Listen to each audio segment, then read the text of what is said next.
Muchos de los profesionales de las nuevas generaciones estudian en Venezuela, sobre todo en la universidad, y van a hacer su porada al exterior, pero regresan al país. Es el caso de Andrés Ignacio Silva, abogado y comunicador político, quien es graduado en Venezuela, pero con una maestría en España y en un área tan importante como es la asesoría en lo político, en lo internacional y en lo nacional, ¿no?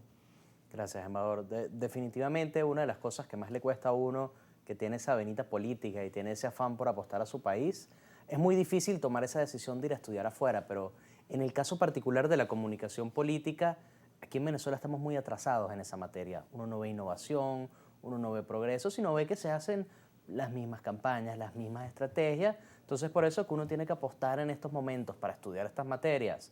Si no la estudia online, a irse afuera a estudiarlas y después volver a aplicar eso en Venezuela y, si Dios quiere, a replicar esos conocimientos ¿Por aquí. qué escoger, en el caso tuyo, España? Bueno, España, el idioma es un factor principal. Yo hablo inglés muy bien, pero siempre es mucho más cómodo uno aprender estos conocimientos del mismo idioma. Y además España, particularmente Madrid, es una de las cunas de la política hispanohablante a nivel mundial, donde se realizan los mejores procesos en tema de comunicación política. ¿Qué universidades tienen estos cursos en España? Allá en España hay varias universidades que tienen estos cursos. Está la Universidad Complutense, la CEU San Pablo. En mi caso particular, mi maestría de Marketing y Comunicación Política la realicé en una doble titulación entre el IMF, Smart Education, y la Universidad Católica de Ávila, que son dos centros muy buenos de educación allá en España. Pero hay varias opciones para desenvolverse tanto en esta área práctica de comunicación política como para estudiar todas las distintas áreas que envuelven la política. Ahora las universidades latinoamericanas han abierto esa vertiente también, ¿no? En la parte de asesoría política. Poco a poco hemos ido viendo que en México, en Colombia y en Argentina, sobre todo, se están abriendo estos cursos, pero más que todo en forma de diplomados.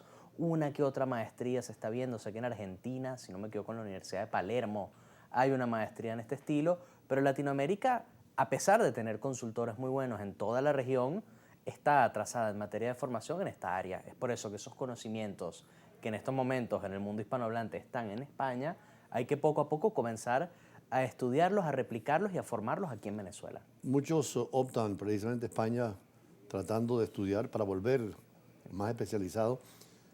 ¿Cómo son los sistemas del que se gradúa en Venezuela y quiere hacer una maestría o un doctorado en España?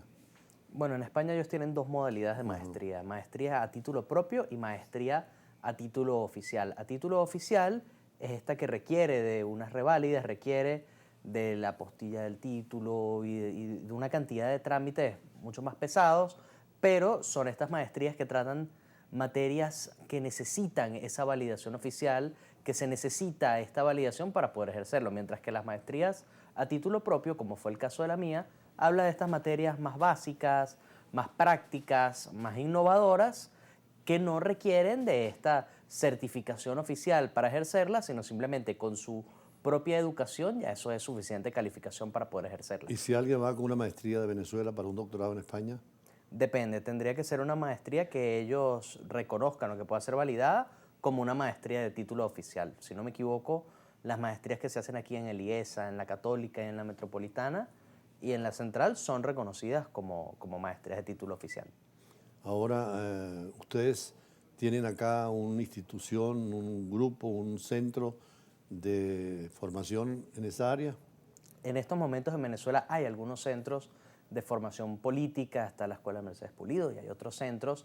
A nosotros, desde Law Consultancy, nos encantaría apostar a la formación. Esa es una meta que tenemos a mediano plazo y más allá, una de mis metas profesionales es precisamente ser profesor universitario, a pesar de que es una materia que cada vez en Venezuela pierde fuerza o pierde respeto. Es un área a la que hay que seguir apostándole y es un área a la que uno tiene que aspirar, porque ser educador de cualquier área es una de las labores más puras y honradas que hay en el mundo. Y en razón de las fuerzas sociales, movimientos políticos, ¿qué factor sigue siendo importante en lo ideológico?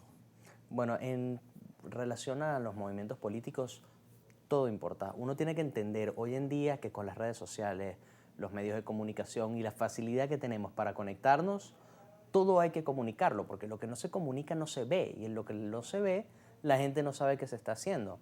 Entonces, claro, siempre yendo junto a las líneas ideológicas de cada partido y de cada político, los políticos tienen que apostar por una formación integral en el área de política, desde la política del activismo hasta la comunicación política y la política institucional, para que ellos puedan precisamente fortalecer ese ejercicio del servicio público y ellos puedan no solo hacer un buen trabajo, sino comunicar el buen trabajo que Es se que hace. nos llamaban y nos preguntaban si en la Academia Diplomática Euroamericana, en los cursos que tienen, se podría un curso de formación para jóvenes, al margen de la política que quieran hacer, pero para ser políticos. Debe ser ideal. Nosotros aquí en Venezuela hemos dejado de apostar por la formación, hemos pensado que por las dinámicas políticas, la política tiene que ser de calle, tiene que ser el que mejor hable por un megáfono, la política que tiene que ser de quien más presencia tenga en una plaza, pero la realidad es que la política siempre se va a tratar de la formación y es por eso que nosotros apoyamos todas las iniciativas que puedan surgir para seguir formando a los jóvenes y para que el futuro del país, que está en la mano de quienes apostamos por la política, sea cada vez más favorable porque cada vez los políticos están más formados. Haciendo una referencia pragmática, directa, ¿qué va a pasar en los Estados Unidos con las dos candidaturas y qué dicen los asesores? Bueno, en Estados Unidos estamos viendo una elección sumamente polarizante. Tienen ya 3 elecciones seguidas que han dividido al país como nunca antes se había visto, pero en estos momentos con un Donald Trump que se ha visto debilitado por el efecto positivo que tuvo la sustitución de Joe Biden a Kamala Harris, él cada vez va perdiendo más fuerza, se ve involucrado en más polémicas y sigue cometiendo el error de repetir esas estrategias de campaña que no le sirvieron en el 2020.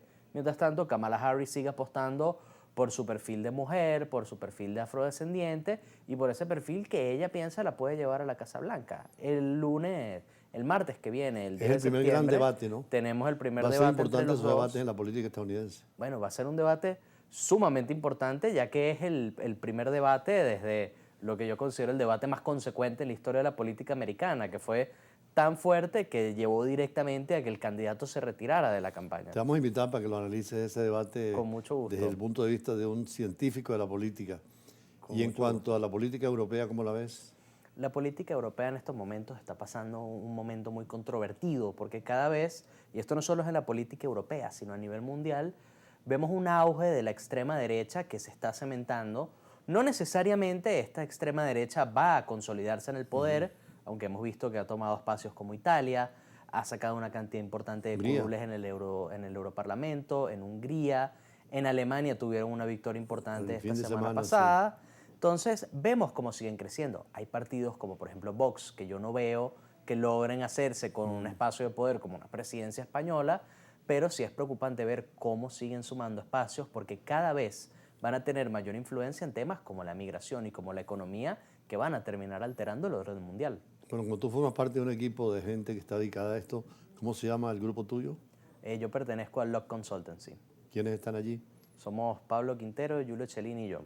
Han venido algunos de ellos al programa, ¿no? Sí, nosotros siempre apostamos a que la labor del consultor político hoy en día no se limita a sentarse en una oficina y diseñar un plan de campaña. Nosotros lo vemos como nuestra responsabilidad salir a la calle, hablar con los medios, hablar con la prensa, hablar con quien podamos para disertar la situación país que estamos viviendo, no solo dejar claro qué es lo que está pasando, sino enseñar cómo podemos navegar esta situación, cómo la podemos comprender y siempre promover que aquí en Venezuela debemos buscar espacios de conciliación, espacios de diplomacia y espacios donde podamos seguir explorando la política como cualquier otro país del mundo. Bueno, siempre la política ha hecho como el deporte del surf.